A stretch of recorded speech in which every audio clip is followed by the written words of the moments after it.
the phone does. Ain't nobody why stopping me. So now you telling me you wanna touch your mic first, even though it happened off your rhyme, not even rap verse. Nothing else bang harder as the phone does. Ain't nobody why stopping me. So now you telling me you wanna touch your mic first, even though it happened off your rhyme, not even rap verse. Ain't nobody why stopping me. Nothing else bang harder as the phone does. Welcome to Chris Chats, and today we are chatting with a man who went from typical boy racer to closing down the Forest Road Bridge to run an event, then being flown across the world to race against Ken Block in the Gymkhana, and he has been in the papers more times than he's probably had hot dinners due to the scale of his events. Lad Bible ran a story on him because he sneaked onto the runway at Edinburgh to see cars. Please welcome James, Stephen. Welcome to Chris Chats. How are we doing, Chris? I'm good, mate. It's good to have you. Man. This is some setup, by the way. This is cool. This is cool. It's pretty mega, mate. You know, I like literally just chatting to your man Grant there when you were out, just getting yourself sorted, and I was like, "Oh, you do stuff in here?" I was like, "All the still game folks been in here. We've had porn stars, we've got footballers, and mate, now you've got me. I've got you, mate. This is I'm setting the bar really high. Obviously, running out of decent folk. No, it was really good to get you on, and you know, this is the first episode of my new podcast, and I really want to share your journey because I feel like you have quite a story, mate, to be honest. If we take it back to when I first met you, right? Yep. The very first time you laid eyes on me. Where were we? We were in Cooper in the car park called Fluthers. At like 1 a.m. Yeah, it's 1 a.m. And you rocked up and rolled down the window. I was in a limited edition 1.2 Corsa Special. Yeah, that was cool. Very cool. Got bullied for that for quite a long time. Yeah, that was deserved. Yeah, fair. Very fair game. And you said, have you got a lighter? Yep. And now you book me and I help you in your events as much as I can. Ever since then till all the shows that you've done this season. Yep. It's been a hell of a ride. Been 10 years. 10 years, man. 10 years since Jesus stuff happened. Feel really old. Yeah. It just shows you though. Like starting from asking for a lighter, all of a sudden end up going to all these events with you, taking me on some mad adventures. We've had some fun. Oh, we've had a lot of fun. A lot of fun. And now you're here, and I think it's time that we shared your story. So fair enough. I mean, I don't know who's going to be interested, but I appreciate that somebody might be interested, or somebody, you know, might take some sort of motivation as such to maybe change their shit, to get on with stuff and stop dreaming about stuff. Yeah, just get going. And that's the thing. I think you've always been quite forward thinking. I think you're really clever in the way you market things and the way you plan out things in your events. The grand scale of things that they've went from to what they are now is astronomical. It's crazy, and I've seen that because I've been part of that journey for the last 10 years. So it's been awesome. But I think let's take it back to where did the car thing start for you? When did the fascination with cars start? I was about to say, how far do you want to go back? We'll go back. Let's take it back to the concrete. All the way, right. So my mum and dad used to put me in front of the TV in a little baby bouncer, right, to keep me amused. And I used to really like the Formula 1. Time came where you were old enough to try and say your first word, and my mum and dad thought I was being really racist. They genuinely did. They were like, what have we got here? But what I was actually trying to say was the word Nigel. Right. Nigel Mansell. Mm-hmm. Because he was the hero at the time when I was sitting in a little cot watching the Formula 1. My dad's like, "Oh, you'll grow up, you'll play for Rangers." Typical Scottish dad. He's going to be a footballer. He's going to be a footballer. I had every football you could bloody imagine, and I don't think I've played with one to this day. If it didn't have an engine or went fast, it didn't do it for me. Even as a child, it was cars, as a lot of kids do, but they tend to grow out of it, and I just didn't, basically. You kept it going. So I try and keep this short because we've only got an hour. Yeah. So got a little pedal car. Mum and Dad was very fortunate. The business started doing well. Went on holiday, drove the wee go-karts when I was like 5, and the guy was like, "This wee cunt can pedal. What does he do?" My dad's like, "He's never been in a go-kart in his life." So we came back, we started an indoor kart club, where I met Robbie Seif, a mutual friend of ours. Yes, good old Robbie. Good old big Robbie. And did go-karting. Did not the go-karts that you or anybody, 99% of the viewers ever get to do. These ones cost like 100 grand a year to race. By the time you're 13, you're doing 100 mile an hour. Broke almost everything in my body at one stage. Literally my ribs stopped healing because I broke them so much. I had to fly to London to get a special cast made to be able to drive these karts because they had so much grip and stuff. Moved into cars after go-kart. I moved into Formula Ford, went down that route, and unfortunately my sponsor sold his company. And just at the point we were looking at going in F3 or Formula Renault, which is about, back then in 07, that was about 250 grand a year to do, plus VAT. And then sponsor sold his company, and don't get me wrong, I believe I had the talent. So yeah, you're knocking doors being like, go and geese £250,000 to go racing, and I mean, what was the response to that? Like, do you remember going round and like at that point where you're like, I've lost my sponsorship, what am I going to do now? Yeah, basically. And it wasn't heartbreaking because I was young and I was a teenager, and it was like, I'll be fine. It was annoying, it was frustrating, it was what it was. Did you feel like that was a big setback for you in your that point in your career? Yeah, no, a lot of people, because I took racing so seriously. Before school, I used to go for a run, come home, go for another run, do my weights, 1,000 sit-ups a day, 1,000 press-ups a day, just to race a go-kart. That's the kind of level the go-karts they were. And so it was really annoying. At the time I had some medical problems as well. I had problems with my hip, and they tried to give me 2 fake hips when I was 18, but it means you have to get new ones every 15 years. I was on crutches, I was in a wheelchair, you name it, tried everything. Long story short, acupuncture sorted me out. I'm here today, all good. Amazing. I don't know where I would have been if I never got off the crutches and that, but that's, again, another long story. A lot of people that I raced with stayed in it and tried to make it work in the race. Their Fiestas, your BMWs at Knock Hill, just amateur club racing for a bit of fun. I didn't. I just went, if it's no top, it's no for me. No. Like, I'm a like flat out. Like if in doubt, flat out. You know, yeah. if I'm not serious, then I'm not doing it. So took a step back from it. Yeah. Got a wee job. I owned a landscaping company.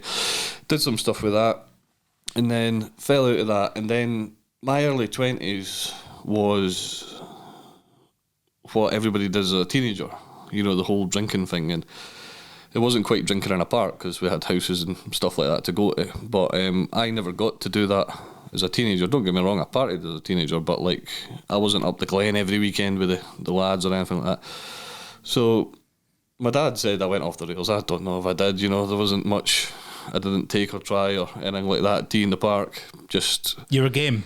Aye, you were game for a good time. Just went out and chilled out and basically gave up on the whole racing driving thing. And see, like I mean, see when you were at school though, when you were going through that up to that point, because you've highlighted quite a lot of things there with, you know, you had a few health implications with the hips at 18 as well. You know, obviously knowing, not knowing that was coming. Like, how did you feel about that? Like, in towards your dreams and your kind of passion, because you're like, this is nobody else is maybe experiencing these setbacks or challenges. You want to know something? I didn't feel bad. And that's weird because, especially nowadays where mental health is such a big thing and talked about openly as it should be, and people should get help 100%. I never had that. You just had the drive. I was brought up in such a belief that it would always work, it would always come right, it would always get there in the end. Like, I was brought up literally... Kids my age were reading bloody Harry Potter. I read Rich Dad Poor Dad. You know, I read the Rhino Philosophies, lessons by Geese. I could say Tim Robinson, Anthony Robinson, Tim Rowan, John Rowan. Sorry, and a lot of people actually don't know this, but Russell Brand's dad was actually very big in that world as well. He actually worked closely with my dad as well, and because I was brought up in that world, I was never negative or down and out. Like, you know, I might have at one point had £20 in my bank account, but I was like, it'll be fine. It'll get there. That's amazing because, you know, personally for me, like I've I've been through it. I took a year out from my music, etc. But a lot of stuff was I couldn't deal with acceptance. Like I could see if that was me and I had £20, I'd punish myself for that internally. Like it's your fault. You've put yourself in that position, but you seem to have this very like it's all right. It'll be fine. It wasn't. It'll be all right. It'll be fine. I'm going to actually correct myself back there because that is a stupid philosophy, and people get themselves into big holes.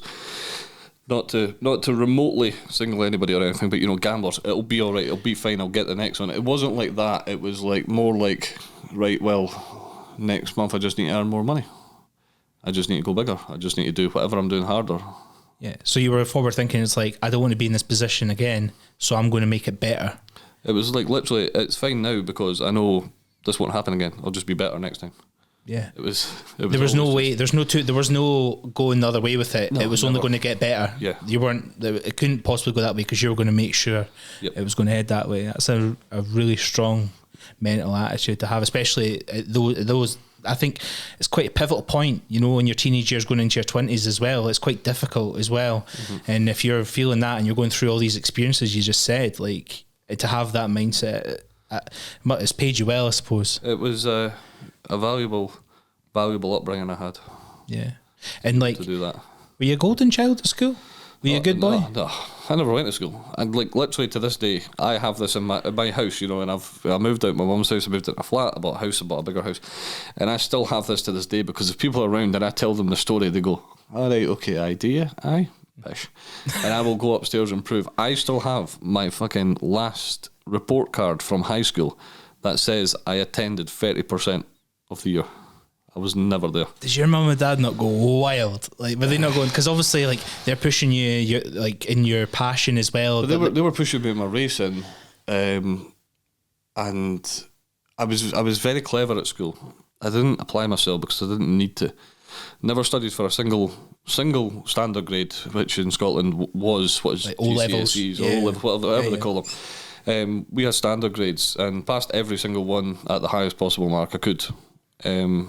Never studied, was hungover for 3 of them, missed one of them, that kind of thing. Literally, never did. Mum and Dad's like, "How come your sister's got so much homework and you don't?" Must be lucky, I guess. I don't know. I used to pay a guy called Gareth Bullen to do my homework. How much did you pay him? £2.50. £2.50. But his dad was quite strict. His dad was in the forces, so he was very limited on his lunch money. So if he did my homework for the week, he got his fags and his strongbow at the weekend. So. But I was hustling when I was 13. I was selling scooters at my garage, micro scooters, surf scooters, all that kind of stuff. Genuinely, I was 13, and 1 week I made $2,000. That's insane. That's insane money at 13. It's fucking insane money now. Yeah, of course it is. But I mean, but 13. To do that, and I was just like, I remember decided to have a party because we had a wee break in the racing, and my sister's boyfriend was older, and I was like, "Scott, I'm going to hit the boys round and that. Go and get us some beer and that." He says, "No worries." He says, "I'll come round and that. Here's some cash. I'll go down to the shop for you. You're racked up. I'll give him £400." I was like, "Go mental." He's like, "Nah, I'm not buying you." I was like, "Come on, it's my party, so all the beers on me and that," because by the time I started second year of high school, I was done. I was already moved on. I was already trying to. Mentally, you were like, "I've had enough of this." Yeah, I've been here. I've done this. Yeah. So quite a bit of the entrepreneur back in the day as well as doing all the karting and all your driving stuff. Did you ever think? I suppose I want to tap into. At what point did it come where you were like, "I'm gonna run an event," or how did that come about? Because I know when you met me, you told me you were on the runs, right? You and your boys used to go out and drive, and you just cut about different B roads and have fun in your cars. Definitely not organised street racing, but since we eventually all got banned from it, I can say it was maybe organised street racing, but it's fine. But fine, everyone was sound. Yeah. So basically, how that all came about, I went to work offshore. I was very fortunate. My uncle was like, "Look, your mum and dad thinks you're being a wee dick going out every weekend and taking whatever. Work offshore, you obviously get drug tested, you have to fucking behave." So I was like, "Oh, right, cool, mint, starting wage, best part of 30 grand, happy days, mid-20s, early 20s. This will be cool, this will be fun." Did it, didn't have a problem with going away. Come home, like, "Let's all go mental." Come home on a Saturday, everybody goes mental. Right, what's next? "Oh, we're all way back to work." sat on my arse for 4 weeks. So I started buying Hondas. My old Hondas, my Jap Hondas. Love my old fucking Jap scrap. Buy them for 1,200 quid, change the motor in them for 400 quid, punt them for 2.5 grand. Give me something to do, and also I had some fun with it.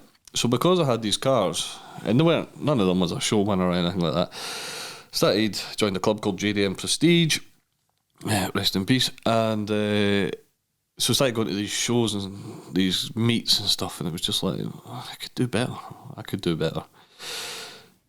If I go to anything, I'm like, how could I do this better? If I go to a concert, and that's nowhere I'd pay the security. So would you say, like, see, when you were rocking up to these events and stuff, and you were seeing the meets, the calibre of the cars, the way it was organised, like, your brain automatically just goes into picking it out, dissecting it, and going, that could be better, that's cool, but I would have this. Doesn't matter if I go to a pub, I'll be like, the spirit's in the wrong order. Like, I'm quite analytical.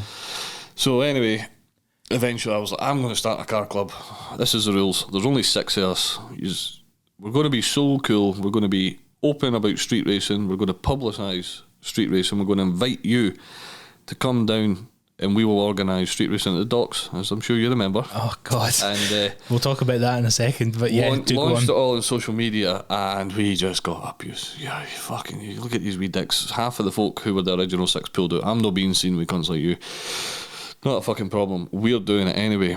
So everybody's getting us pure dogs abuse. First night, 350 folk turned up. They're like, show us then.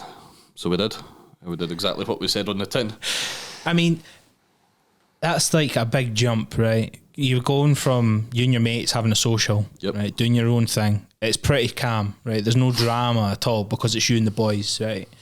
To then you're like, I'll do this better. And you put it on, and folk giving you dogs dinner abuse. Now, I don't know, I mean, where did you advertise that at the time? Facebook, it was all on Facebook. So everything was Facebook, right? So before Facebook was fucked. Before Facebook is completely fucked now. Yeah, it's a joke. But so at Facebook at the time when it came on the scene, you used that as your platform for sharing what you were up to. And you were getting trolled for the get-go. Yep. Like, everybody telling me it wouldn't work, I wasn't welcome, people didn't want it on the scene. Within 10 weeks we were the biggest club in Scotland by a fucking mile, because what the admins of the other clubs thought people wanted turned out not to be what they wanted. They wanted to be fucking Vin Diesel, they wanted to be Paul Walker, they wanted to come down the dockyard on a Mexico night, which was an invite only situation where we closed the road off, all the pictures were in black and white, standard street racing, camera on the finish line, minimum entry fee, knockout situation, or you can do like a very shit version of Street Outlaws, basically. Very, very shit. I remember from the first Mexico I got invited down, you were like, you need to roll through, man, like come down and see it, we're out with the boys on it, having a bit of laugh and stuff, you'll have a good time. And I was like, right, cool. And I said to a couple of my mates I was heading through, and they were like, nah, I'm going to sit here in the car park. And I was like, no, fuck it, I'm going. And I went down, right, and I literally got to past Babcock's, right, up to the top, and I could not get parked. It was completely stowed, right? And then obviously it was just parked cars, but I didn't see anybody. That's how far away it was from the main action that was going on. And I could just see 2 pairs of headlights and a wee silhouette of someone standing in the middle, which was you. Yeah. I was the man standing in the middle. I do not condone street racing. But yeah, it was you standing in the middle, right? And it was literally like it was like something out of a fucking movie. It was like it was cool, literally 3, 2, 1 down, and wah, bap, bap, bap, all the way up, big 11s. It was insane, and I just thought, wow. Like I've always been into cars, but that was like you literally took something I seen on TV and put it in front of me in Scotland. And I couldn't believe the presence that you guys had there. Like, the first time we did it and that, we all met in my local pub, shout out to the local pub where I used to live, shout out to the old House in Kincard, and we all sat in the corner and we were like, we are fucking going to jail. We are definitely, we actually sat in the corner and we were like, see, every time the door opened, we're like on edge. That's why we didn't go home, because we were like, they are fucking coming. Then what transpired, no names obviously, the police basically realised if we were down there, we were out the way, and we controlled it. Not everybody was allowed to race. So no, it's not like the shit you see down south where folk just rack up, do a burnout and that. If you racked up and did a fucking burnout, you were made to leave. There was 300 of us. You pissed one of us off, you were out, and it happened many times. You think you're right? Aye, we do, and you're not fucking welcome, so leave. Well, what happens if I didn't leave? Everybody will go home. We'll call it a night. Don't you worry about it, that kind of thing. But because of this, the police were sound with us. They knew what we did. And basically what used to happen was that particular road had 2 police patrols that went down it twice a night. One of them would leave from the Navy base, and what they didn't know is the security guard at the Navy base was the dad of one of the boys. So whenever they were leaving, he'd phone, definitely not Ryan, and Ryan would be like, James, police, 5 minutes. Cool, they would, right, everybody shut it down, park up. Police would rack down. Evening, how we doing? No bad, everybody behaving. You can us. Heard a wee bit of noise and that. It wasn't us. Not a problem. And then the other guards that came the other direction were from Gordon Brown's house. The big GB. Because he was just at that time recently ex-PM, so he had the 24-hour guard, armed guard. So we knew the rotas. So we knew when they left Inverkeven at 8:45, they would be with us at 5 to 9. So at 10 to 9, shut it all down. I think it was actually 10 to 10, but anyway. So we had this good thing with the police where they basically used to come down, take pictures with us and let us do selfies and all that kind of stuff, and it was like, you're controlling it. This is going to happen, but it's as safe as it can be. And we got away with it for years. We did it for fucking years. Until one time I wasn't there, and I allowed my right-hand man to run it, and guy had just freshly imported a brand new R33 GTR. It wasn't brand new, it was freshly imported. Came off the roundabout, gave it big lips, went this way, went that way, missed the crowd by a few inches and fucking taken out a few trees. As soon as that happened, Done. Invite only, fuck off. I'm not being the guy that's having folk getting run down, kids and shit. So, because you did, it wasn't just even car folk, because people would come down. we used to have the locals would go and get a chippy and come down, because they just wanted to see it and see the spectacle and stuff like that. So when that kind of happened, it was like, right, we really need to start getting our shit in line. If we're going to be serious and do something with this, it cannot be this anymore. So moving on to the next bit, we were like, our club's too big to be on the street now. What happens next? I get drunk and send an email to all the venues in Scotland being like, we're cool as fuck. We'll bring folk in your door, but I'm not doing it for fuck all because I'm not an idiot. Pardon me. I'm still offshore at this time making good money. So meant I was on and off for 4 weeks. The 4 weeks I was home, madness.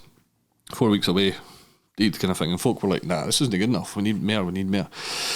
So, cool. Nah, didn't care who you are, no interested. Driftland. Nah, who's this bloody Ned? Cool. Not kill. Aye, sound, come to us.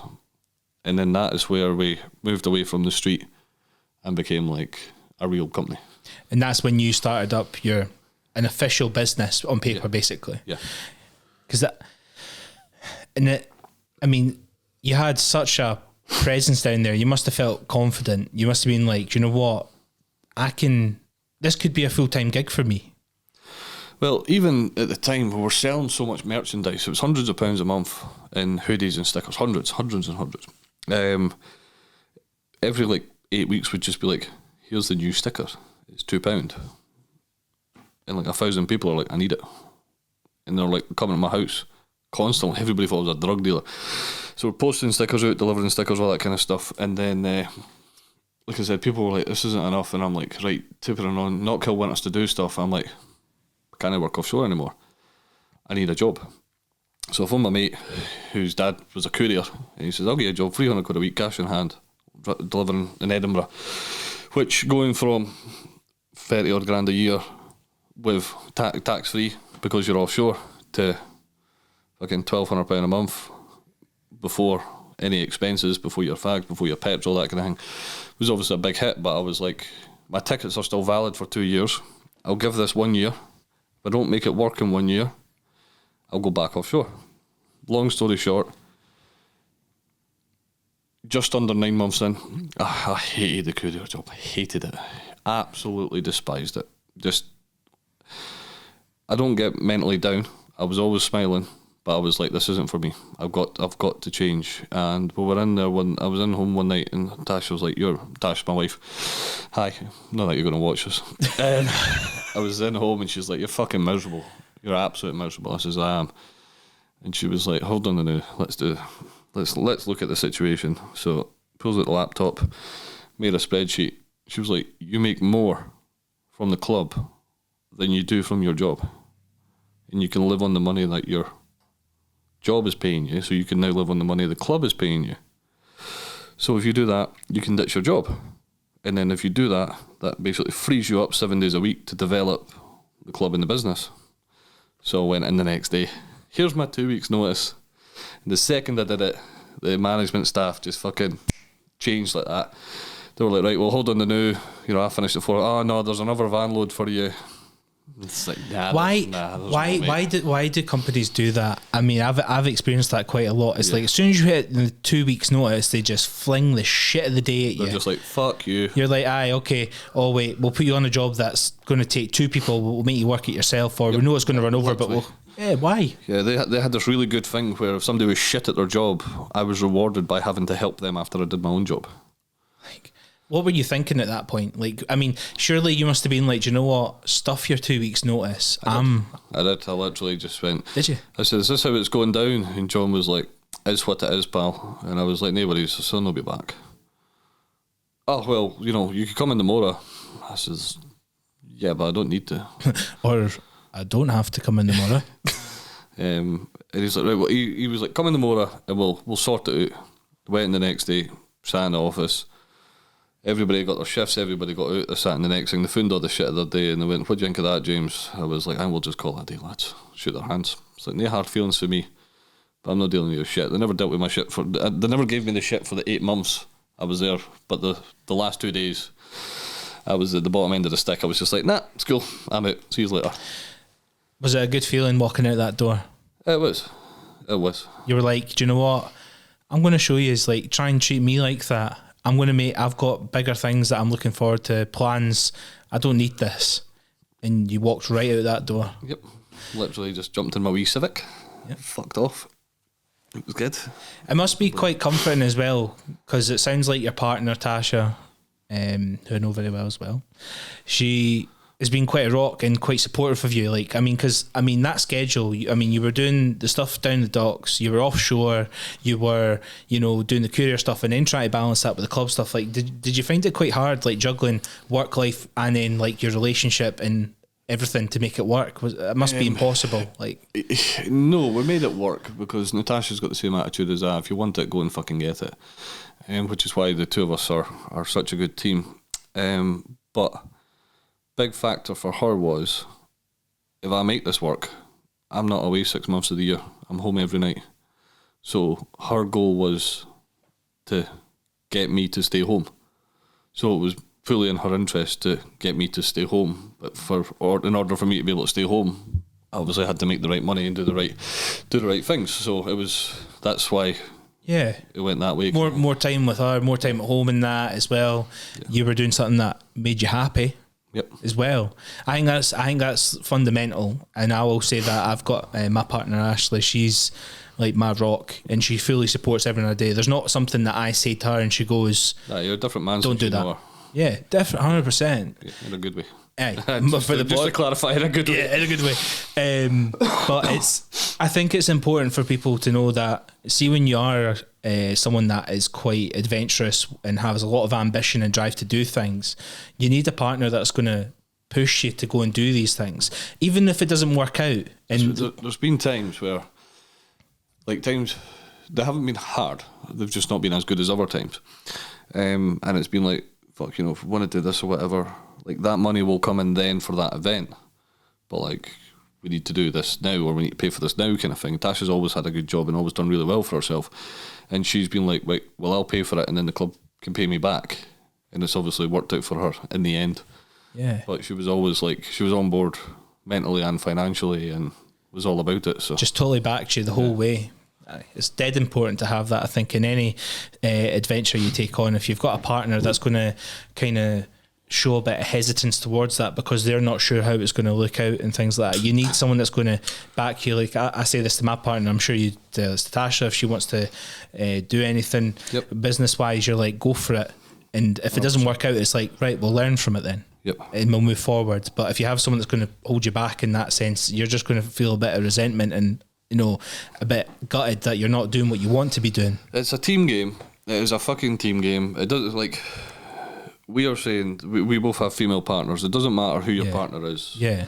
Like, if you're a girl with a girl, a guy with a guy, that doesn't fucking matter. Your partner needs to fucking be on board and support you. And if you listen to some other podcasts, like some of our friends do, where your partner belongs in the kitchen so you can go and make money, fuck off. Yeah. Yeah, you can do that. You'll make half as much because you've got half as much fucking support.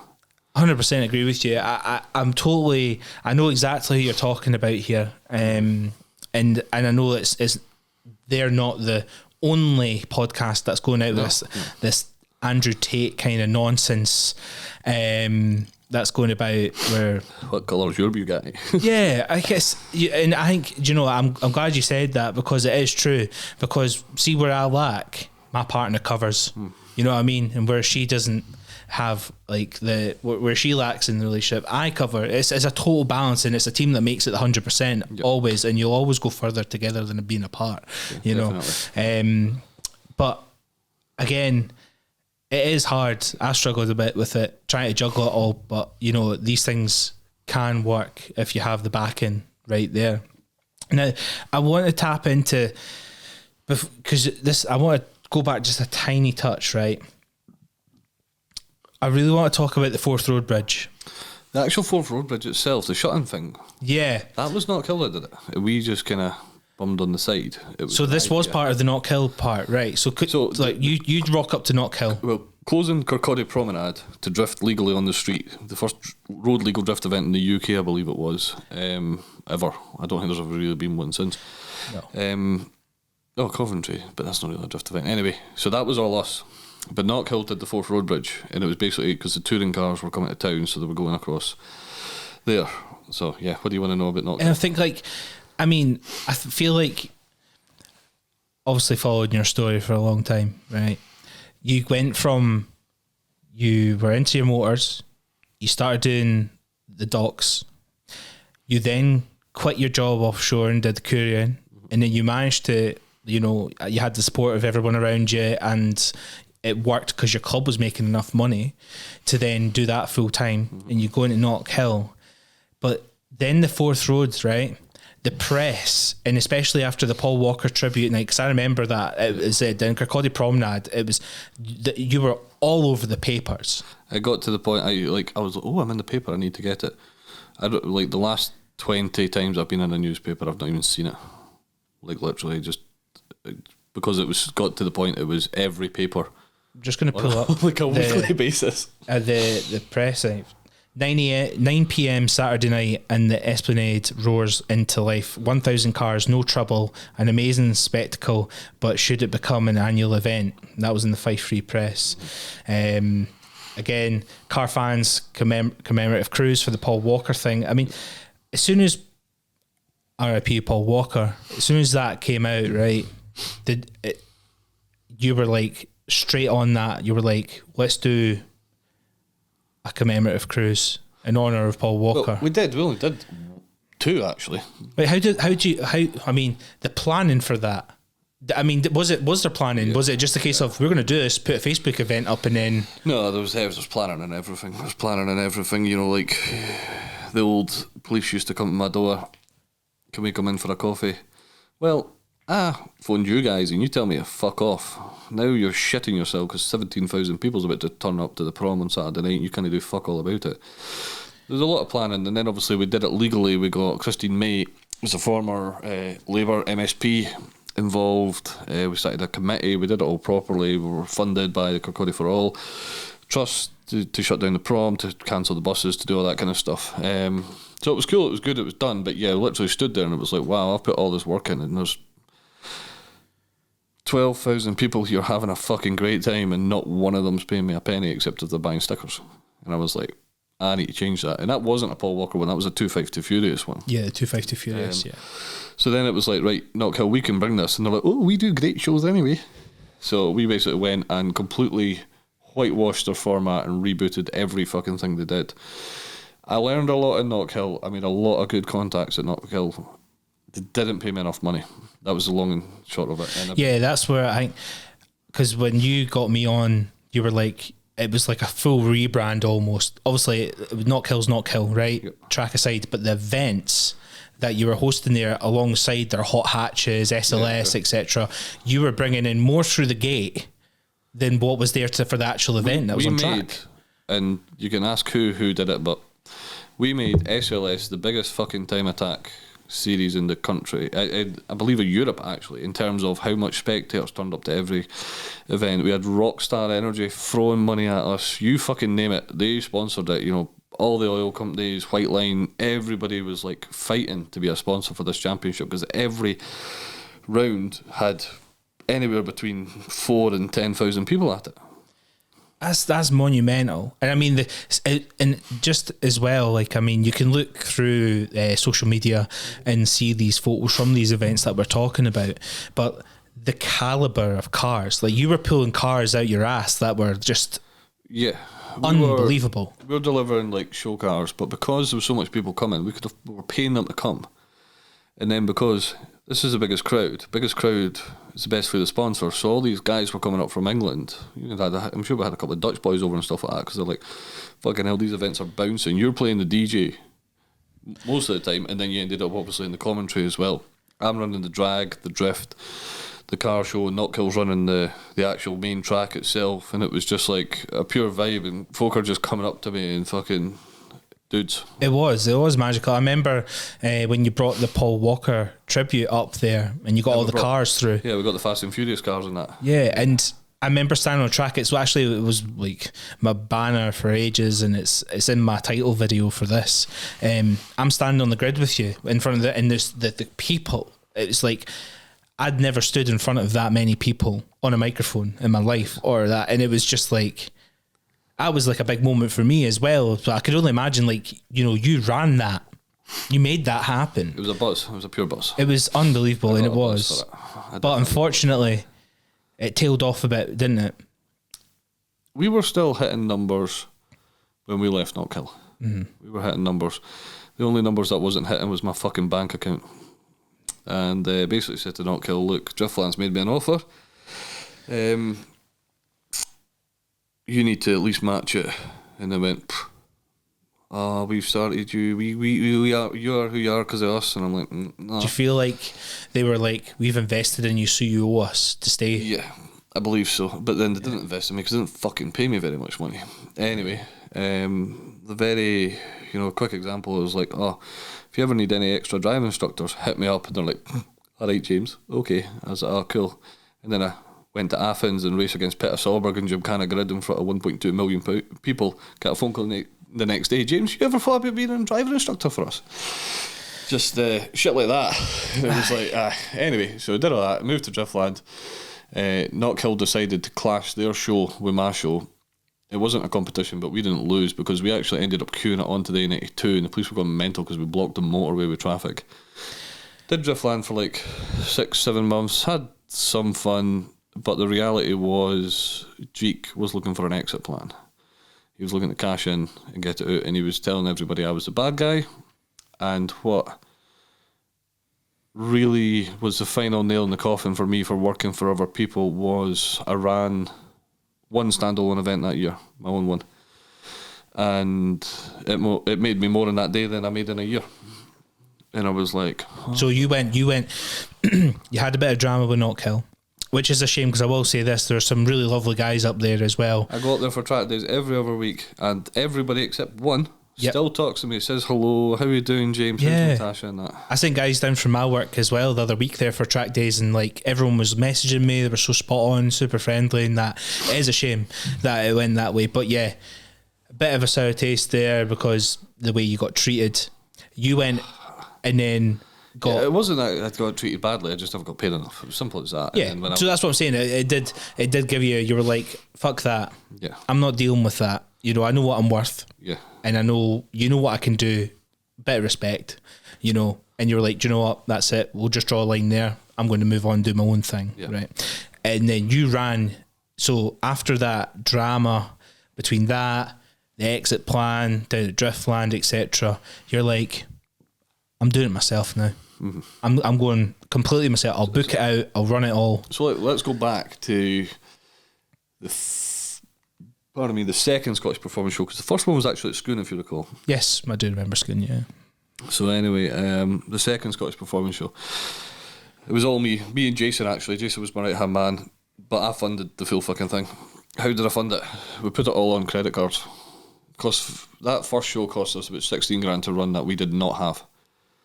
We literally maxed out every credit card. Portaloos, credit cards, skips, credit cards. Like, if it rained, my mortgage would have been in a really terrible fucking situation. That must have been terrifying because it was terrifying for Tasha. Terrifying. You were like, it's going to work. It's going to work. Going back to, I know where it's going to go. Yeah. I know it doesn't matter what might happen, but it's going fucking there and it will work. I will not let this not work. And Tasha's just sitting there and you're just like, beep. Yeah. Taking out all the credit cards, getting it paid just to make this work. You were fully invested in it. 100%. That's a lot of weight. You know what I mean? To make it work, put that pressure on you. But you were like, I'm 100%. I need to do this for me and myself. I'm not getting. I want to be in charge of the full operation, the full running. I know what I want, and this is happening. If I've got to do this, that's how it's it. got to be. Yeah. Massive. And then we moved up. We tried to do the big indoor thing. We used Tekka in 2019. 84 grand I paid for that venue, and I had to pay that before we got in. That wasn't fun. But see the 16 grand that you put in for that second. So was that the second? SPS. Yeah, SPS, right? It was obviously a huge success. Yeah, we made money. Yeah, you were sorted. Aye. And at that point, did that give you enough confidence to be like, I can do whatever the fuck I want. Simple as that. Anything that I want to do, I can make it happen. Yeah. As soon as we did that, that kind of gave me a confidence boost. Next year, we did that one again. Next year, we doubled it up with another one. Then COVID happened. And then we now run 5 shows next year, depending when this podcast comes out, if you should know that or not. 4 on paper, but 5. Plus 1 drift event, and maybe helping out with some other drift events. We've also been approached to run other stuff, but like to be able to do your own thing and stuff was pretty cool. But then when the contracts started coming to the door, like Jackie Stewart, Rolex, Moe, all that kind of stuff, that was when I was like, yeah, I'm fucking good at this. You were like, that's a win. Aye. I've made it happen. Yeah.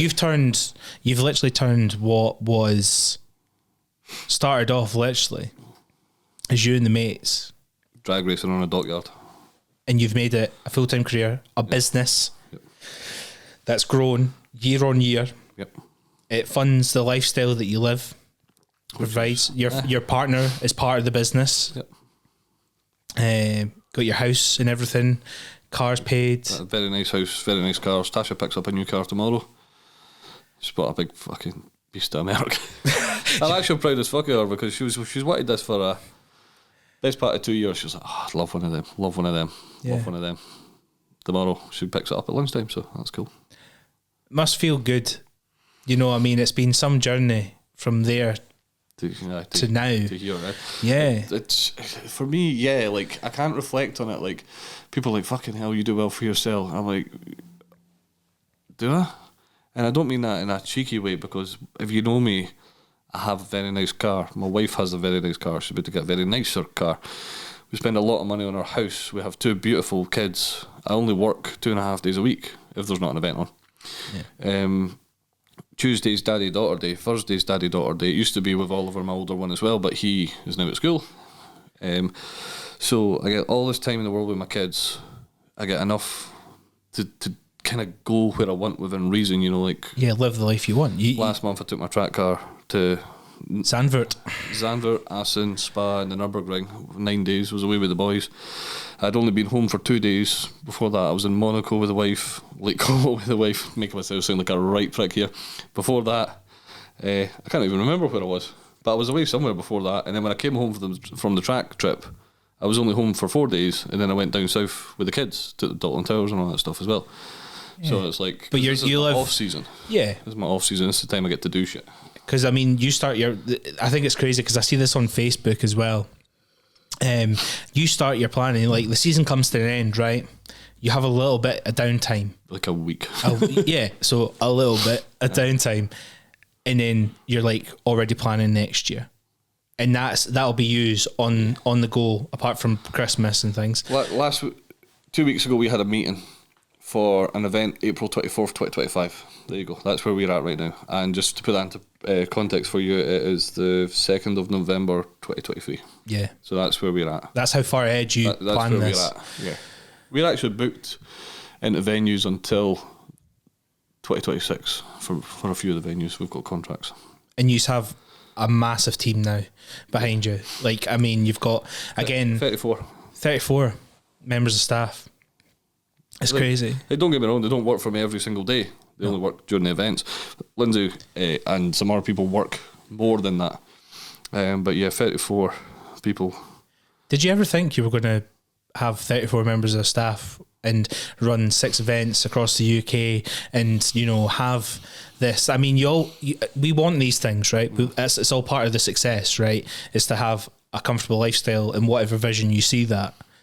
But did you ever imagine it being to this scale and doing the things that you have done with it?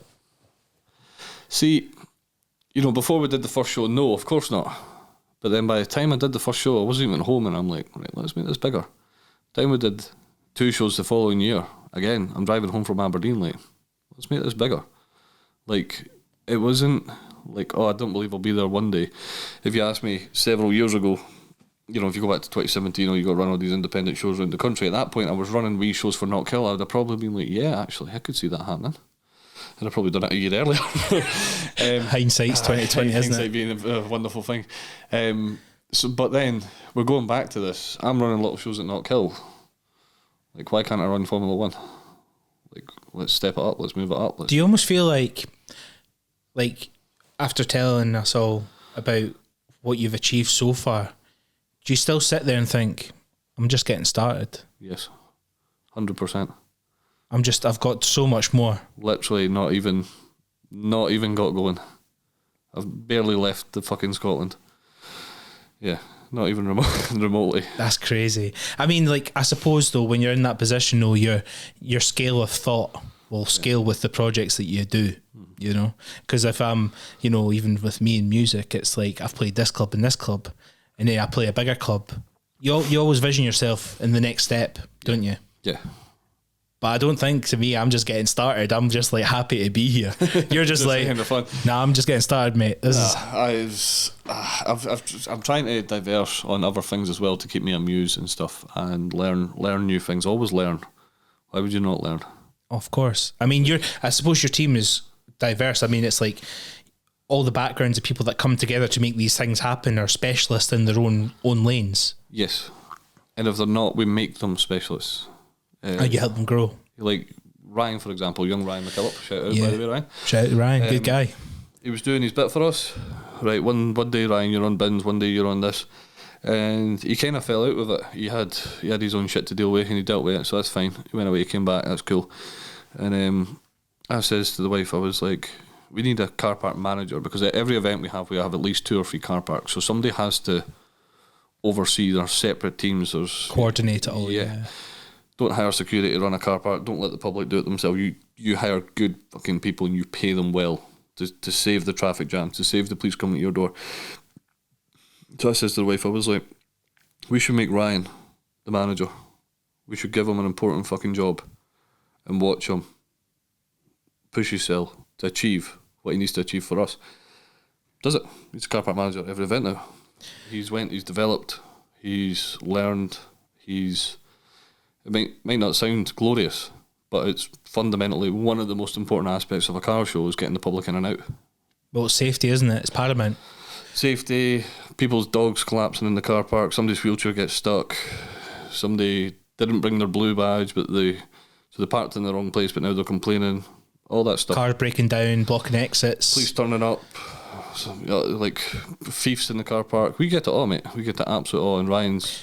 Which I think's mental, right? I think that's, I mean, maybe people listening to this right now will think, like, they don't think about that, right? Yeah. See, when you go to an event... You just think, oh, it's cool. I'm just going to park my car and go in.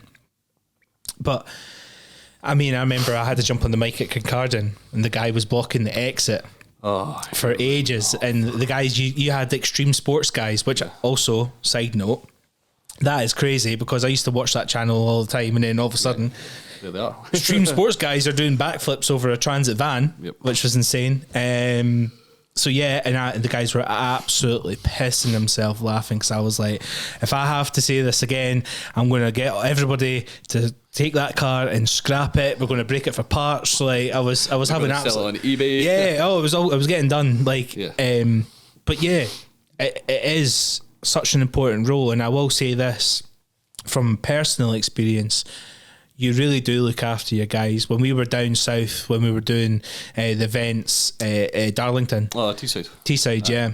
And Ryan was mucking in and giving me a hand, set up the speakers with yourself and that. Like, you took us out for dinner and that. You really do invest in your staff. Would you say like that's fundamental to success as well? 100%. If your staff sees you rinsing it and you get a fucking high five, they're not going to be a good staff.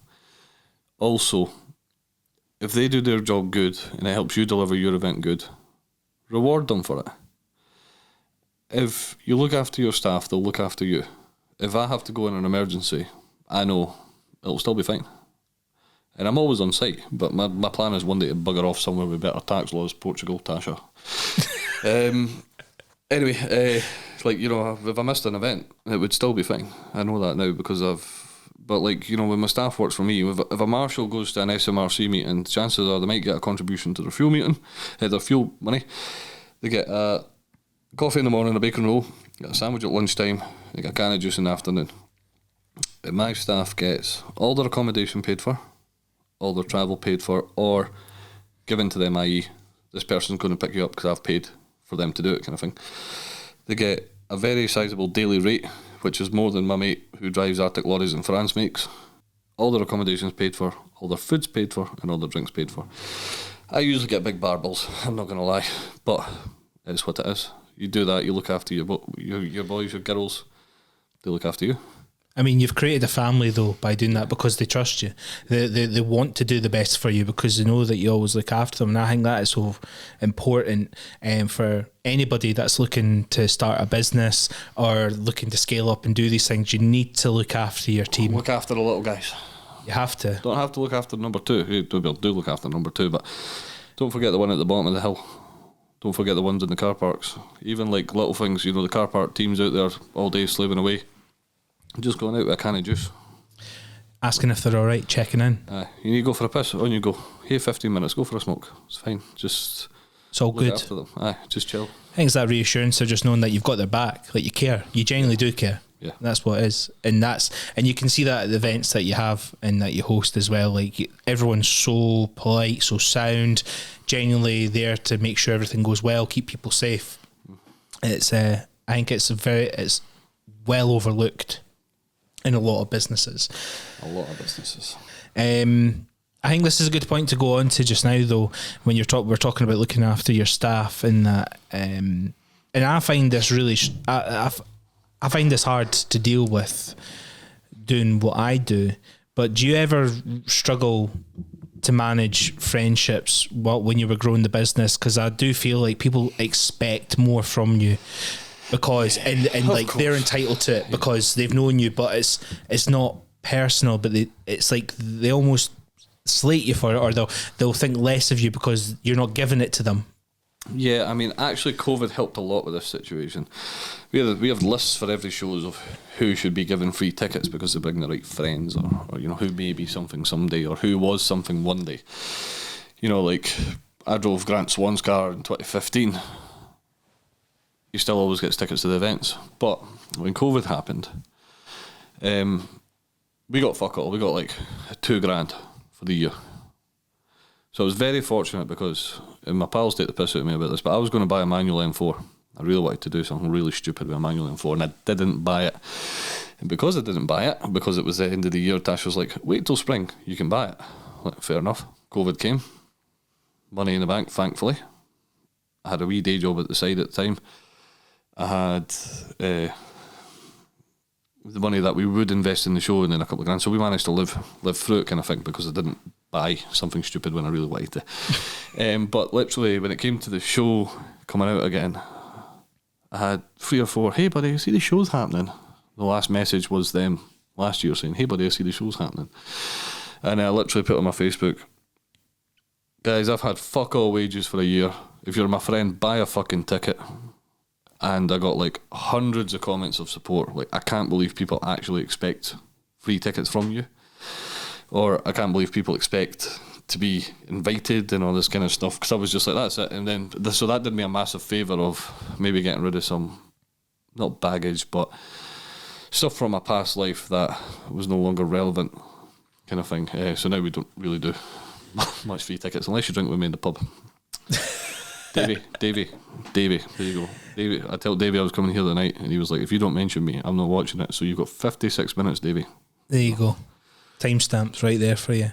I do think, though, I get that as well. Not that I'm at that level of skills where shows where I can offer out a lot of these things. I don't have that ability, but, you know, I do feel like whether it's people looking for employment, you know, it's like, oh, how come you've got so-and-so working for you? Why am I not getting a shift? Or everybody wants to work for me. It does my nothing. It's a good problem to have, though. It is, it's nice, but like, they're like, I'll work at your shows, and it's like, all I see is you on Facebook complaining that you have to sit in a fucking office for 4 hours. Mm-hmm. Like, you cannot hack my shows. My guys work fucking hard. Oh, they are. They're grafting. If you actually care enough about me to watch this whole thing and get an hour in, if you want to work for me, staff briefing is on site at 5 a.m. We are on site at 5 a.m. Not arriving at 5 a.m. That is when the fucking meeting starts. Yeah. Doesn't matter when we went to our bed the night before, because it's usually not early. Because obviously you look after the staff and we have a great night. Exactly. Every night's a great night. Fucking right. But yes, when it comes to business, it's serious. It's 5 a.m. kick-off. Yeah, I know. And I think, I mean, does it bother you, though, when it's somebody that you've known for a while? Do you want to know what's the pet peeve about it? Because I really struggle with it. See, as someone that I've known for a long time, and they expect from me, like, I've been running, you know, open decks, or I put an event on and gigs, and they're like, why am I not getting to play main room? And I've brought in someone that's a student or something that's attended every week and supported me, not asking for anything, and I've been like, there you go, and you come. Yeah. Like, and how are they more deserving? I was like, but they can't see it as through your eyes, you know? People don't see it. People just see, oh, James got it easy, he only does the work. It's been handed to him on a plate because Paul Walker died, even though he only actually did 2 cruises and 1 event that the money went to charity. I have a lot of pet peeves. One of them is when I was building Any Nonsense, I really wanted a business partner. Went to one guy, no, I'm not naming names, like, get in on this. He was, fuck it, sound. A couple of events in, was doing fuck all. So, mate, you're dead weight. I'm not fucking dead weight. And he left. Cool. Said to our pal, it's just not got the right reputation for me. I didn't want to be involved with that sort of thing. Cool. He still fucking hates his job as well, by the way. Still lives in a fucking... Anyway, our boy, one of my best pals, was like, mate, I can name Ross. Fuck you, Ross, because you're not going to listen to this anyway. I was like, Ross, fucking get in on this. Come on, help me. Let's do this shit. Nah, it's not for me. And Ross does well for himself nowadays, but all they do is all talk about how well I do for myself. And it's like, mate, you were all offered the pie. None of you wanted it, and none of you wanted to put the work in. That's my pet peeve when I see them. I mean, you must get a lot of, I'd say, not to be cliche, haters, but, like, you know... I get a lot less haters than I used to. Yeah. Because I built the brand on my face. I'm James, I'm the guy, I'm the front guy. But now, with Robbie and stuff, the brands have their own faces. Yes, I'm still the front guy, I still present the trophies, I'm still the main man on the ground. But people will come to the show. People may come to a show and not know it's my show, because that's the way we do the branding and that now. And the whole point of that is because one day I want the business to be worth something. If I ever did step away from it, which I have no intention on, but if I ever did step away from it, it could be a sellable asset or a pass on asset, because it's not longer James's show. It's just the Inverness Performance Show. You don't know who runs it. Yeah. So that's very clever. I didn't think about that.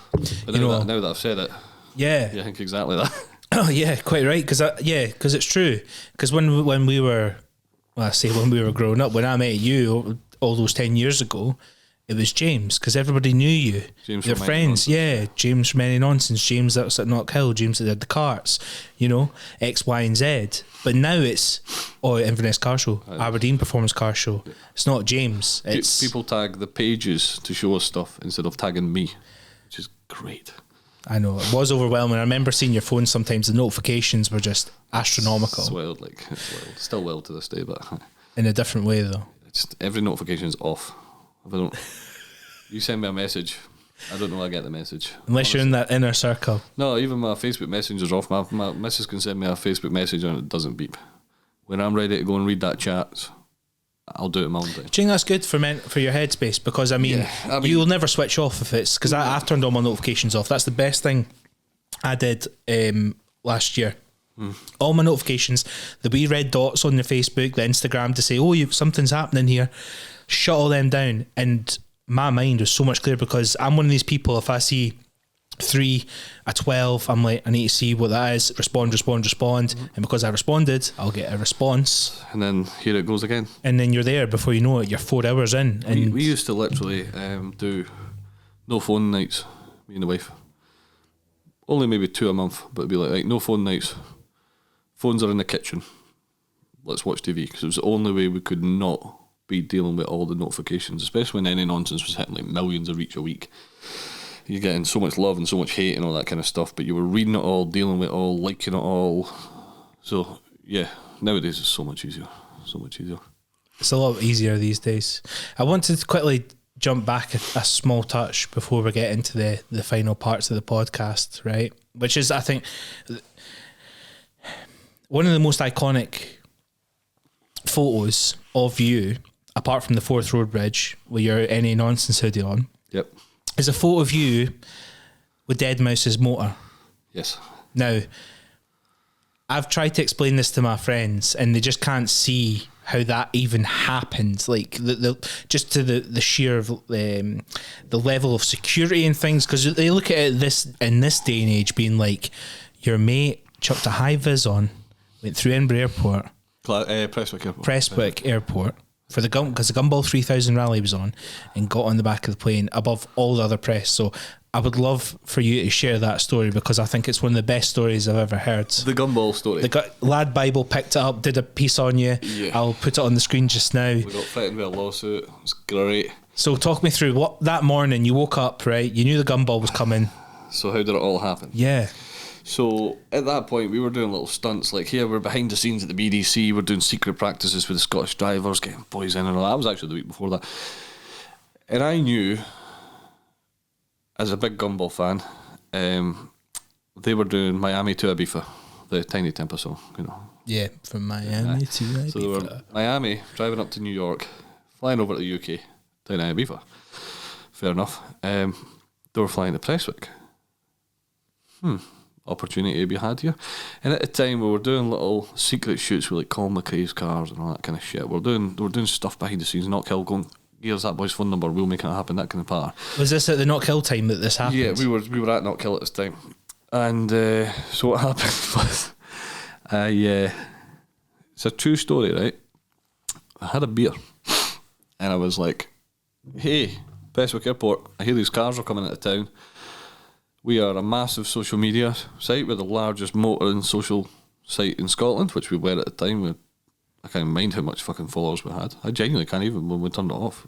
It was a few, I'm sure it was millions anyway. And we want to come and see these cars. We've got our PLI, we've got all this shit. And they're like, sound. There's some stuff happening. There's only a couple of people know about it. It's all top secret, but you come along. Fuck. So I phoned Connor Melrose. Melrose of all people. Why did I phone Connor Melrose? High vises. He's the only cunt I knew with a professional camera. So he had a proper camera. He wasn't a photographer. He couldn't take a picture with a shit. Like, didn't know how to expose or edit or anything, but he had a camera. So then we went to fucking B&M, bought high-vis vests, and put any nonsense stickers on them because we didn't have heat presses and we didn't have time to do it. And I get bad before shows, especially like big shows, especially big money shows. But we were driving to Prestwick Airport and I had gone down the motorway just so you come in like, yeah. I says to Connor, I says, pull over, opened the door. And I was like, this could be sketch, this could be wild. Like, so what we did was we racked up, went to the wee bit we were supposed to go to. There was us, there was the two guys from Supercar Scotland, not the company they used to run breakfast meets. The Sun was there and ITV was there, and there was a couple of other guests. So it was like you're getting into the bonded warehouse. Anybody who's watched fucking I can't remember the film, but it's all bonded warehouses. The numbers on front of trucks, so they're the only ones that get in these things. So went in there, was fucking Bugatti Veyron at the time. Nobody had seen one. Like all these cool cars, and we're like cool. So we're like taking wee photos and like Connor, I want this angle here, you know, try to look all professional in front of the staff and that. I need this angle of this Veyron here and all this kind of stuff. And we looked in the Veyron, the keys were in it, and the door was there, open. I was like, Connor, you ever sat in a Veyron? He said, nah. I says, look, mate, we've had our fun. We're getting kicked out. Let's fucking sit in the Veyron. So we opened the, can we get in? They're like, I just don't break anything in that. Cool. So we sat in the Veyron. We're sitting in the Veyron taking selfies. Like, holy fuck. Keys are here. The thing's worth millions of pounds in that. So it was like, fucking hell. And then all of a sudden everybody left except half a dozen people. And we're like, Connor was like, we should, right, well, fuck it, we'll go. So we got out and that. This woman, I can't even mind her name. I'm pretty sure I nearly got her sacked. Anyway, she was like, you two, you're with us. So it was us, the two supercar guys, ITV and the Sun. That door goes out, all the guests are fucking away. We're only left. The other door opens, we're on the fucking runway. Like the fucking Prestwick Airport runway. And she was like, right, 12 minutes, so we're standing there. Get your camera out, Connor, you know, look professional. And the first plane lands, and then the second plane was like 5 minutes behind it. It was like, cool, they're like, there's an R2 coming in and that, like, fuck aye. They took them round and they were unloading the cars. And what happened when they're unloading the cars? They might have damaged one or two. They punctured a tyre on a Ferrari. They needed a like-for-like tyre because they didn't want to tell the gumball that they had fucked it with a forklift. So I was like, look, this dude's got one. He charged them like 500 quid for the used tyre, but, you know, they got it. It was fine. All that kind of stuff. So there was little things happening. And I was like, Connor, I'm bored. And he was like, yeah, I'm bored too. So I went over to, we'll call her Alison. I don't know what her fucking name was. Went over to Alison. I was like, look, Alison, you're a lovely lady and that. I says, but we need it. And she's like, oh, but like, because it was like miles away from like any terminal or anything. Mm-hmm. I says, we need it. What's the matter? And I don't know why. I just went, my editor told me I was the first one on that fucking plane. And I've not been on. So I've had my photos. I'm done. I'm going to my bed. This is now like 10 o'clock at night. Right, hold on.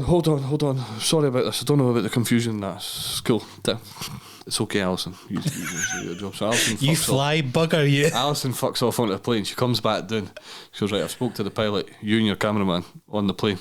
So we're on the plane with these fucking Rolls Royce, the Ferrari, the Denmark Ferrari, all this kind of stuff. And ITV's like filming down on the runway. Like, how the fuck are they in the planes?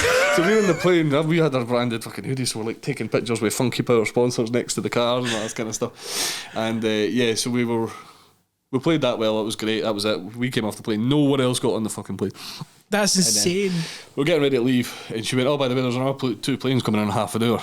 And they got McLaren P1 and all that there, and McLaren mechanics were waiting on it. So we went, had a McDonald's, went back, did the same fucking thing, got home at like 4 a.m, woke up the next day, because I had published a video before I went to my bed, and wake up to like 150 missed calls, half of them through the fucking airport.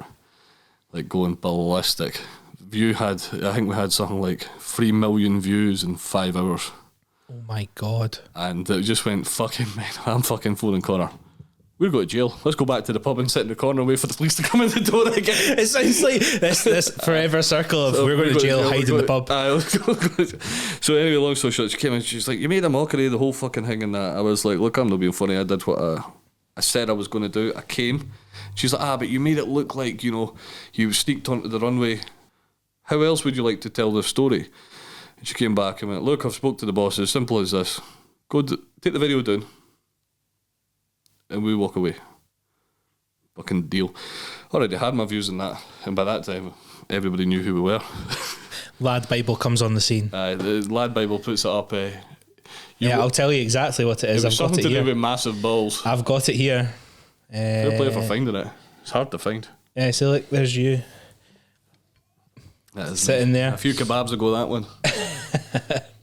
The one that Lad Bible said was, these two Scottish lads had the balls to manage to blag their way behind the scenes at the Gumball 3000.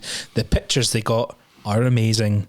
And they were. The Ferrari. The Ferrari. Dead Mouses. Now that, and then there's a photo as well of them in, was it Edinburgh they head to next? Or was it Glasgow?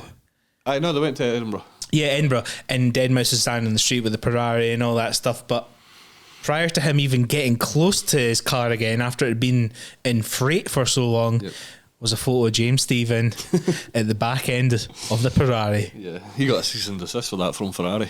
Did he? You're not allowed to play with their cars too much. Oh, now that's the thing as well. Same with Lamborghini as well. It's like if you buy, you have to sell back to them. They can have refusal to buy it back, but you're not allowed to.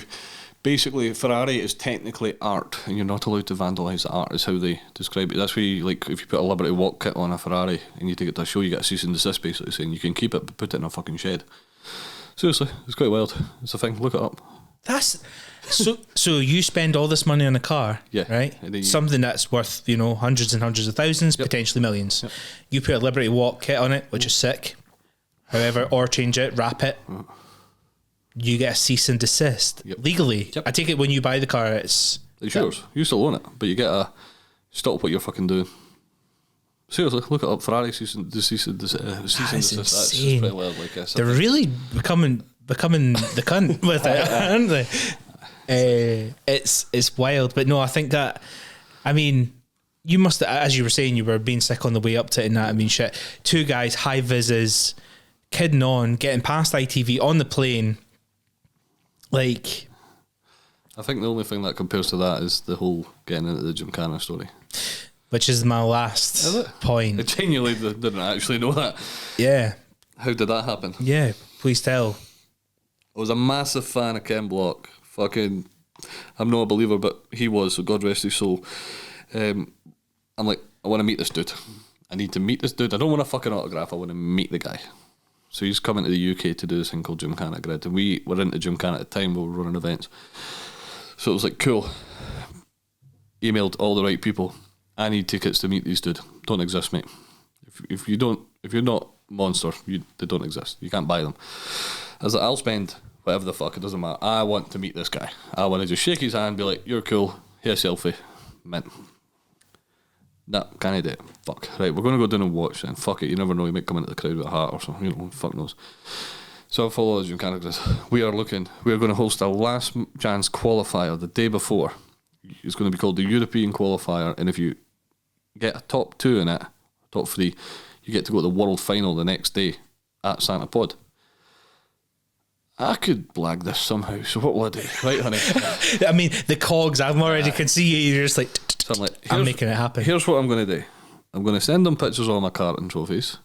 I'm going to be like, I'm the fucking shit. Look how much followers I've got. And I'm Scottish. You never had Scottish folk. And they're going to be like, sound, you can come in. Here's your tickets. And I'll be like, oh my God, he's blew my car up day before. I was testing it. But I've got these tickets, so, I was going to come in the pits anyway and, do that bit. So I sent an entry. Fuck me. 10 o'clock the next morning, gets a phone call, random number. Well, look, I speak to James. Such and such from Monster Energy. Oh, right, okay. What can I do for you? Yeah, like, we are fucking buzzing. We've never had a Scottish driver before. Ken Block's hero was Colin McRae. Obviously, Solberg's involved, so big Colin McRae thing. The fact that somebody from Scotland wants to come and fucking compete, this is so fucking cool. We're absolutely delighted. You're getting into the fucking qualifier. At that point, talk me through the feelings. How am I going to tell Tasha? How am I going to tell my wife? Because at the time I had a 1.4 Honda Civic. I had never driven a 4-wheel drive car in my life. Never mind a Subaru. I had kind of done the odd handbrake turn in a car, but I had never done donuts because I was brought up professional racing. Why fucking drift when you can go forward? Why go sideways when you can go faster? So it was like, fuck, who do we know? Who do we know with a Subaru? Swanee. Good old Swanee. Swanee, I need to come and see you. Is everything alright, James? Nah. I need to come and see you, pal. So I went up and I was like, Swanee, here's the story. Like, I've been given this entry. I can't give it to you. They want me because of our following and our Facebooks and the whole street racy thing. I don't know how to drive a fucking Subaru. I don't have a Subaru. You've got a Subaru. So how about it? How about, I'm here, you're here. So he was like, right, James, nobody gets to drive my fucking car, but this is an opportunity and you've been good to us with the free tickets and getting at events and drags and all that stuff. So I was like, right, cool. So it was like, yeah, give us a price. Give us a price for the car. So he gave us a price. So went and did a test day and I was like, this is no bad. Went down to the last chance qualifier and it pitched down with rain. Absolutely pitched down with rain, which meant only I can't how to drive a car in the rain because they don't. So qualified first and finished second in the European qualifier. First ever time driving a Subaru or doing a Gymkhana, which meant got me into the next day. Next day it was bone dry. We got the setup completely fucking wrong, totally fucked it, and finished 8th in the world. You guys have never done this before. You've never driven it The car was a drag car that I put a hydro. Well, Marshall was it time attack car, wasn't it? No, it was drag racing. It was set up for drag, so it was not a drifting car. Right. But yeah, give folk a bit of context what the differences would be between a drifting car and a drag car. One car's made to be in first gear and go sideways with lots of torque and tyre smoke and all that kind of stuff, and it's handling set up to do that. It's like having a car kind of set up for wet conditions, like you see the wet cars, they put on different tyres, they put on different setups, different wings, all that kind of stuff if you're into Formula 1. And then you've got the opposite, which is a drag car, which is made to go in a straight fucking line. So the steering is minimised, the camber and the wheels are all straight to give it maximum grip. The setup's different, it's made to be very grippy to get all the power down and not lose anything. So yeah, it was not made for it, but we made it work. We kind of made it work. So then after that, right, did you meet Ken Block at this point? Had a great chat. I spoke to him for about an hour and a half. What was he like? He was sound. He was just talking about suspension setup, and we just sat there and chilled and drank a smart water and the driver's VIP bit. So that was cool. But that was so then. Did you race against Block at that point? No, he did something called a hero battle at that point. So technically he wasn't racing. We all had to battle against each other, and whoever won got to go against Ken. That's how that one worked. But then he started to race the years after. Yeah. So you came 8th in the world. So you after a spectacular start in the rain, bone dry conditions, obviously car issues we've already discussed, came 8th, right? What happened next?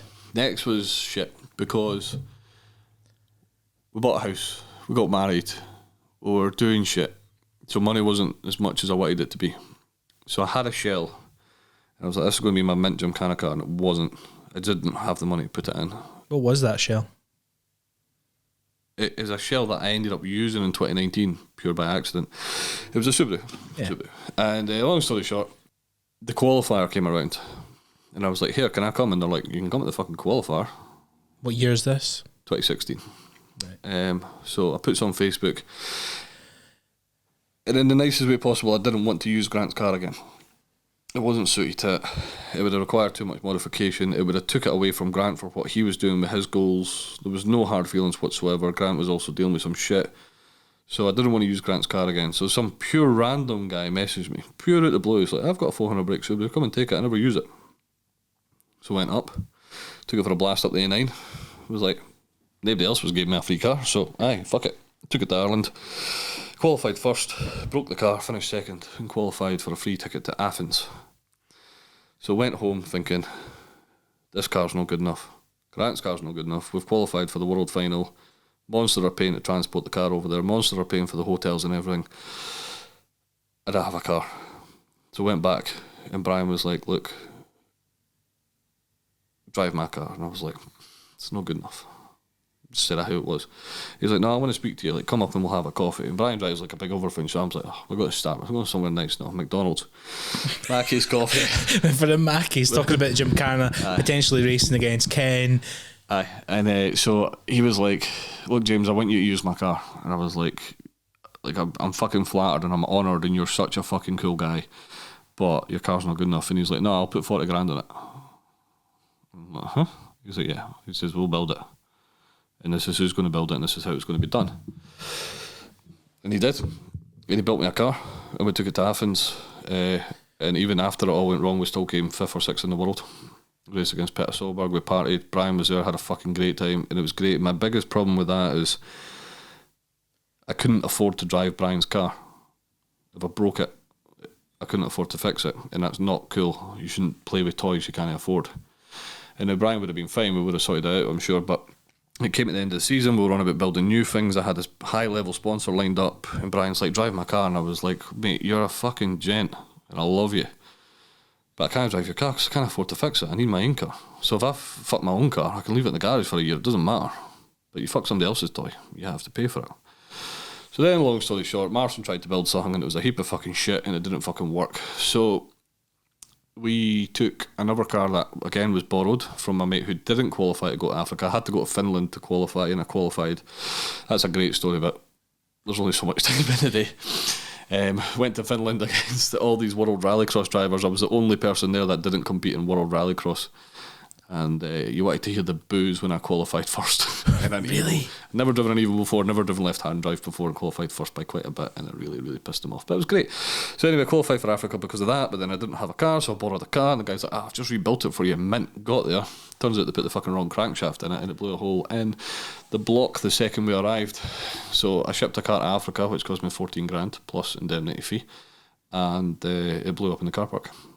That was a good day. At that moment, I mean, this is really what you've been working towards. I mean, it started off as I want to meet Ken Block, right? So at this point, I'm in the gym twice a day, full fucking tracksuits on, I'm heat prepping, I'm preparing, I am like mentally focusing, I am fucking visualising the track. I've got the track printed on the back of the fucking toilet door for when I sit down. I'm in the sauna, sweating my dick off, prepared for the fucking heat, and the car blows up in the car park. I mean, you've been organising yourself so much to get to that point. You know, it started off as I need to meet Ken Block, whatever I need to do. Then it was and then all of a sudden, you were like, I need to beat Ken Block. I need to beat. So you were like, at this point, you're like, I want to beat Ken. Well, in 2016, we finished one position behind him. So it was achievable. You thought in your, you know, it's within your eye, it's within grasp. He's in a 250 grand car. I'm in a 20 grand car. Give me a 50 grand car. I'm there. We'll try it. We'll try and make it happen. Yeah. So you've got all this way, heat prepping, you're literally living, breathing this, the track, and mentally putting yourself in the position to get there. You get off the plane, do a trial, and that's it. I didn't even do it. It didn't even get to the track, it blew up. It blew up in the pits. So what was the thoughts there? Pub. Straight to pub and wait and see if the police come. I was like, look at that. Right. Hole in the block. Andy's like, what we got to do? So put the boot down. We walked to the other side of the complex and went to the fucking bar for an hour. Then we went down and shit was manic in the pits. Folk are going fucking mental. Like mental. And we're like, what the fuck is going along? And they're like, James, where you been in that? I'm like, pub? You probably could have worked this one out, lads, if I wasn't in the pits. And Terry Grant's running up to me. He's like, James, you okay in that? I says, aye. He's like, I've heard what's happened. I've got a spare car. I've got 7 mechanics here. Fucking take them all. Build your car. Fix your car. And I was like, nah. It's just no fucking happening. So then the guy comes over. He says, I've got a car. It's over there in South Africa. Fuck me. Go now. So we're like, guys, I've got a pickup truck. I'll take you out there. Mint, cool. So he takes us out. I was like, this place is beautiful, man. Who the fuck are you on about? It's fucking dangerous and shit. He's like, open the glove box. And like, 2 fucking pistols, big fuckers, eh? He's like, do you know how to shoot? I was like, nah. He's like, don't worry, I can shoot with both hands. I was like, fuck. So then we gets this car. It was a fucking heap of shit. We brought it back, but at least it had the same engine. We're like, right, worst case scenario, we can drop this engine into my car and it'll work. We can make this boogie. And we're literally sitting there, and it's like, let's find another car. So this, you've already went, you thought, we can do the heart transplant, we may work, and then you go, nah, let's find another car. Let's tone this down. Let's accept that we're coming last. Let's just find something to roll in and have some fun and chill. Let's just do that. So I'm in this Facebook group that I joined before I went over, and I was like, look, anybody want to hire me a car, I will make sure you get to meet Ken Block. Some pure random dude called Marco messages me. He's like, hey, I hear you're looking for a car. I said, aye. He said, I've got a car. I'll bring you it tonight. I said, okay. I was like, can you bring me it now? And he's like, no, I'm going to change. I've just bought new suspension, but I'll put it on for you. And I'll bring you it. It's only got like 240 horsepower. To put that into perspective, the Unicorn had 1,200 horsepower. So I was like, right, okay. So that was it. Go to the pub. Wait for this car to arrive. Guys are like, James, don't fucking... This guy comes up, he's a fucking joke. He's last, he's the kind of geek of the scene out there. He's never been more than last. This car's shit. I was like, look, I'll put the shit tyres on it. Wire a handbrake in it, I'll be sound. This guy racks up in his fucking daily. There's seats in it. Like a full interior, carpet, roof. What kind of car was it? A Subaru WRX. Not even like an STI or anything like that. Yeah. The Hawkeye kind of shape. The Hawkeye ones, yeah. Or was that Blob Eye? Anyway, so racks up and we're like, off, and everybody's like, James, don't fucking drive this thing. What can we do? Straps the bucket seats in, put the fire extinguishers in, put wires the fucking hydro up. Took it out and I could not get this thing to work. I just was like, this is fucking killing me to drive. I just could not get it. An open 50-50 diff, which if anybody knows anything about cars, an open diff is terrible. Imagine having two of them. So unpredictable. And then it turns out he had this flat shift thing to try and make his car cool. So when you went to change gear, it would hold the revs there instead of dropping down. So like, when you change gear, the car goes, yeah. Well, this would hold the revs until you engage the gear. But that meant when I put the clutch in, I couldn't kick the clutch because it wouldn't hit the rev limiter. So when I'm putting the clutch in to hit the rev limiter, it wouldn't hit the rev limiter, so I couldn't lose the back end. So, long story short, got it to work, got it to fucking boogie. People couldn't believe it. His dad came, turns out his dad's like fucking royalty, literally royalty. People were like bowing down to him when he walked in and shit like that. Got this car to fucking boogie.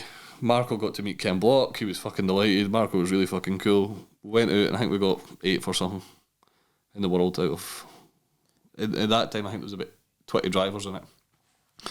In the weakest car there, the lowest horsepower car there, and everybody thought it was really cool. So we finished the race and everybody was like, oh, go and celebrate. Like, no, we need to build this boy's car. We need to put the seats back in it. Yeah. Like, it had the spare wheel in the boot and everything. So we need to hand it back. Car by fucking torchlight, yeah. So then that was cool, and everybody had fun, and the party got fucking wild and all that kind of stuff, and it was great. And then anyway, long story short, no one so says next year we're coming back to South Africa. And the second they announced it, my phone blew up. WhatsApp. All these companies in Africa, 4 garages, never mind other people, you need to drive our car. Like, why? And they're like, you're a fucking superhero over here. You took the car that everybody knows for coming last to beat all the fucking locals and some of the Europeans. So you're like the superhero over here. So I says to Monster, look, I don't have a fucking car. I'm not buying a fucking car. I'm not shipping a fucking car. Do I need to qualify? And Monster came back and was like, no, mate, like, you're this fictional hero over there. Like, all the locals are talking about you and stuff. And it was like, all right, cool.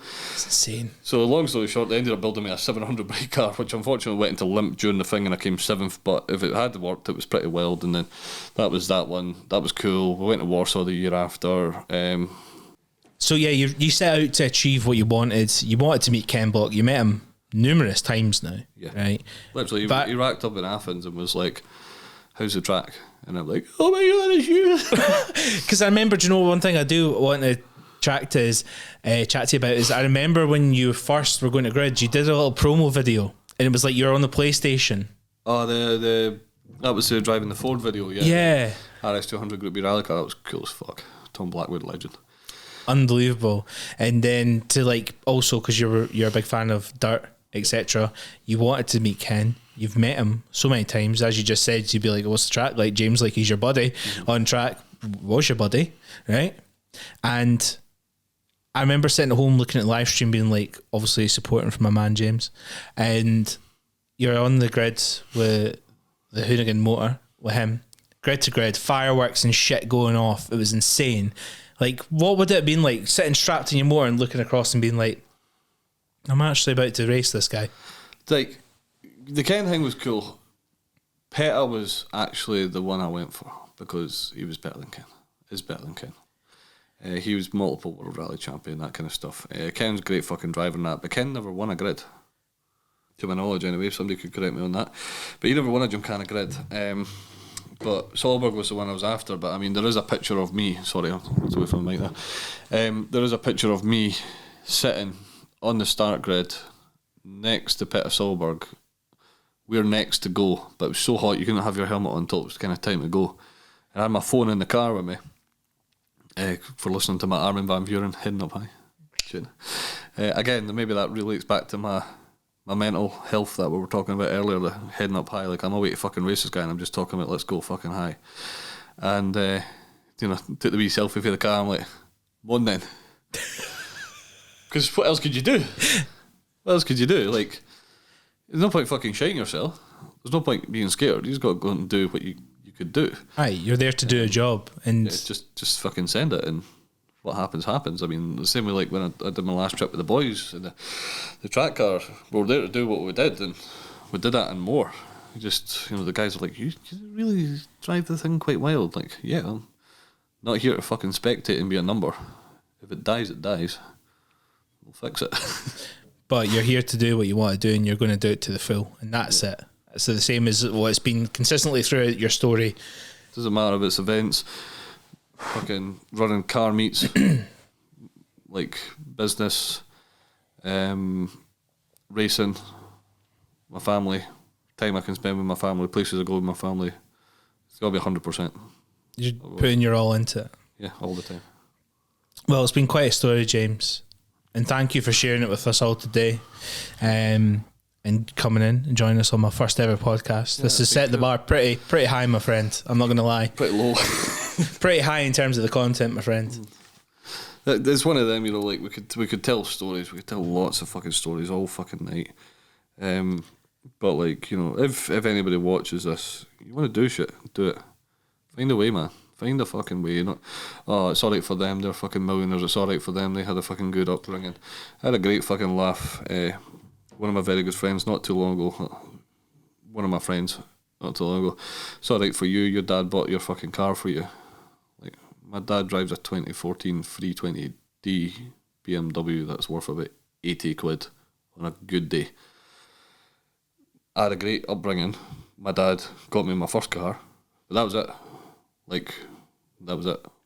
Everything else is fucking been earned or worked for or hustled for or whatever. Which a lot of people just think, it's fine because it's all been handed to them, but it's definitely fucking not like it. But my mum and dad are proud as fuck as us. They love telling people about us. Oh, you know that show? Yeah, that's my son. That's my boy. That kind of thing. That's a good feeling to have. Yeah. I love that. And most importantly, I could make more money. I could make more money tomorrow. But I spend 4 days a week with my kids, which is money. Money is not fucking replacing that. Not a whole. The real wealth in life is to be time rich. Yeah. Because you can't buy time. It's the most expensive currency in the world, is time. Yeah. The shortest currency. Exactly, as well. But no. No, it's been cool, man. It's been really cool. Cool spot, by the way. Yeah. Did you enjoy yourself? It's been all good, man. Amazing. Look, to wrap this up, James, the man that has gone from boy racer to racing across the world, running some of the biggest shows in the UK, only to be running the biggest show in the UK, I'm sure, to come.